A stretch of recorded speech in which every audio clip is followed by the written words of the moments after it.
कभी सपा सुप्रीमो मुलायम सिंह यादव के करीबी रहे अमर सिंह और जयप्रदा ने सोमवार को राष्ट्रीय लोकदल पार्टी ज्वाइन कर ली। इन दोनों नेताओं के आरएलडी में शामिल होने से पार्टी के मजबूत होने की उम्मीद जताई जा रही है।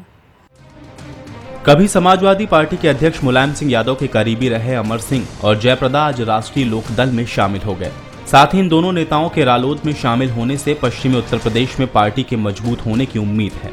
पार्टी के प्रदेश अध्यक्ष मुन्ना सिंह चौहान ने इसकी पुष्टि करते हुए बताया कि जया और अमर आज दिल्ली में आयोजित एक कार्यक्रम के दौरान रालोद में शामिल हुए। इन दोनों नेताओं के लोकसभा चुनाव लड़ने की संभावना के बारे में पूछे जाने पर चौहान ने कहा कि जया अमरोहा और अमर सिंह फतेहपुर सीकरी से रालोद के टिकट पे चुनाव लड़ेंगे। उल्लेखनीय है कि मुलायम से अलग होने के बाद अमर ने लोकमंच नाम की एक नई पार्टी का गठन किया था, लेकिन उत्तर प्रदेश में हुए पिछले विधानसभा चुनावों में पार्टी का प्रदर्शन अच्छा नहीं रहा था। आतंकी देवेंद्र सिंह भुल्लर की सुनवाई को सुप्रीम कोर्ट ने 2 हफ्तों के लिए टाल दिया है।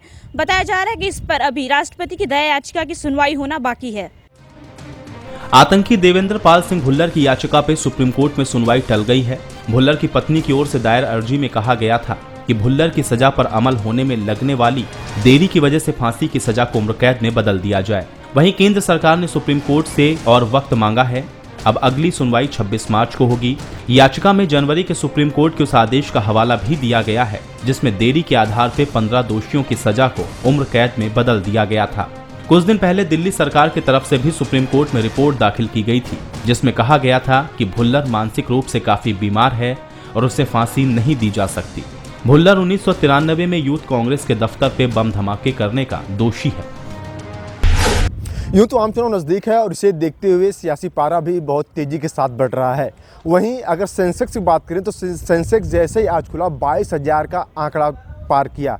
इसे देखते हुए कयास यही लगाया जा रहा है कि जब तक चुनाव नहीं होंगे क्या ये आंकड़े ऐसे ही बरकरार होंगे, ये तो आने वाले वक्त में ही तय होगा।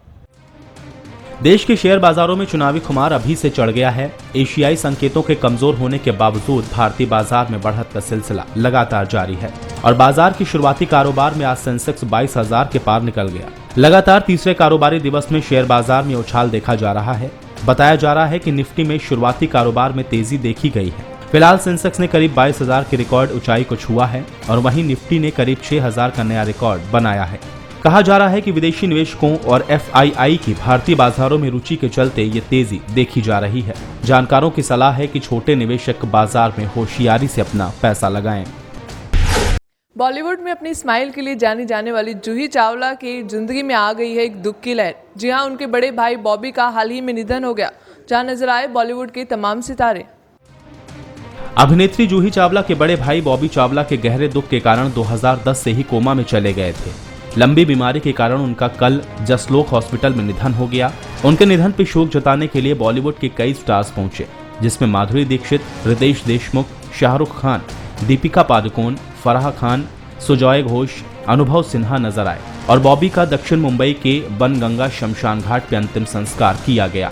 आपको बता दें कि बॉबी सुपरस्टार शाहरुख खान के मनोरंजन क्षेत्र की कंपनी रेड चिलीज एंटरटेनमेंट में सीईओ भी रहे थे।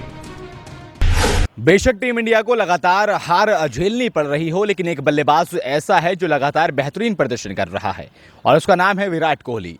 हाल ही में जारी की गई आईसीसी वनडे रैंकिंग में विराट कोहली एक बार फिर से पहला स्थान कब्जाने में सफल रहे हैं और अफ्रीका के एबी डिविलियर्स को उस स्थान से हटाने में भी विराट कोहली को कामयाबी मिली। टीम इंडिया के सितारे विराट कोहली एक बार फिर दुनिया के नंबर 1 बल्लेबाज बन गए हैं। उन्होंने ताजा वनडे रैंकिंग में साउथ अफ्रीका के स्टार एबी डिविलियर्स को चोटी से बेदखल कर दिया। कोहली जनवरी में भी शीर्ष स्थान पर पहुंचे थे, लेकिन तब डिविलियर्स उन्हें हटाकर नंबर 1 बन बैठे थे। टीम इंडिया भले ही लगातार खराब प्रदर्शन कर रही हो, लेकिन कोहली की शान बरकरार है। एशिया कप में टीम की कप्तानी संभालने वाले विराट ने बांग्लादेश के खिलाफ 136 रन की पारी खेली। इससे उनके 881 रेटिंग अंक हो गए। उनके खाते में 11 अंकों का इजाफा हुआ। डिविलियर्स 872 अंकों के साथ दूसरे स्थान पर खिसक गए। ऑस्ट्रेलिया के जॉर्ज बैली तीसरे स्थान पर बने हुए हैं।